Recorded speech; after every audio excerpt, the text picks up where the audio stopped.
ہماری شہرت سے بھی زیادہ قریب ہے. یہ سورج یہ ستاروں کا جہاں کوئی نہیں دے گا, زمین کھوئی تو تم کو ماں کوئی نہیں دے گا. وطن یہ مٹ گیا تو تم بھی مٹ جاؤ گے نادانو. اسی کو زندگی سمجھو, اسی کو زندگی مانو کہ پاکستان سے بھائی تمہارا کچھ نہیں یارو, کہ پاکستان سے بھائی ہمارا کچھ نہیں یارو. جناب صدر, میں جب تاریخ کا مطالعہ کرتی ہوں تو خود کو کئی برس پیچھے محسوس کر کے میں دیکھتی ہوں. جناب صدر, میں دیکھتی ہوں کہ زوئمی کی تصویر, شہیدوں کے لہو سے لکھی گئی تحریر, قاتل تک محنت کی تصویر, اقبال کے خواب کی تعبیر, میرا پاکستان لہو جہان جب ظلم و جبر کے شکنجوں کو توڑ کر دنیا کے نقشے پر روشنی بن کر ابھرتا ہے تو ادھر چل کر کہتے ہیں کہ چند ماہ سال سے زیادہ جمنا پائے گا اور دنیا کے نیچے سے غائب ہو جائے گا. مگر آج جب تاریخ یہ منظر دیکھتی ہے کہ ہم اللہ کے فضل و کرم سے نہ صرف قائم و دائم ہے بلکہ ہم نے اپنی جد و جہد سے ثابت کر دیا ہے کہ جب اپنا قافلہ آزمائش سے نکلے گا,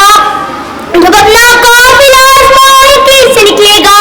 جہاں سے چاہیں گے رستہ وہیں سے نکلے گا. جناب صدر, ہم ہر بات پر ثابت قدم رہے اور ترقی کے مناظر طے کرتے آگے آگے اور آگے بڑھتے چلے گئے. ہم جنرل بہادری میں سلطان ٹیپو حیدر بنے, ولید کی تلوار بنے, فاروق کی للکار بنے, ہم شاعری میں شیرازی بنے, ہم نغمگیری میں فردوسی, ہم ساز بنے تو بلے شاہ, ہم سوز بنے تو والد شاہ, ہم عقل بنے تو شاہ لطیف, ہم وقت بنے, ہم رقص بنے, ہم سچل سرمست بنے, کرکٹ کے میدان میں عمران خان بنے, سکاس میں جہانگیر اور جان شیر بنے, جہاں بات ملک کی حفاظت اور سالمیت کی آئی ہم میجر عزیز بنے اور میجر ٹسال بنے, انسانیت کی خدمت کے لیے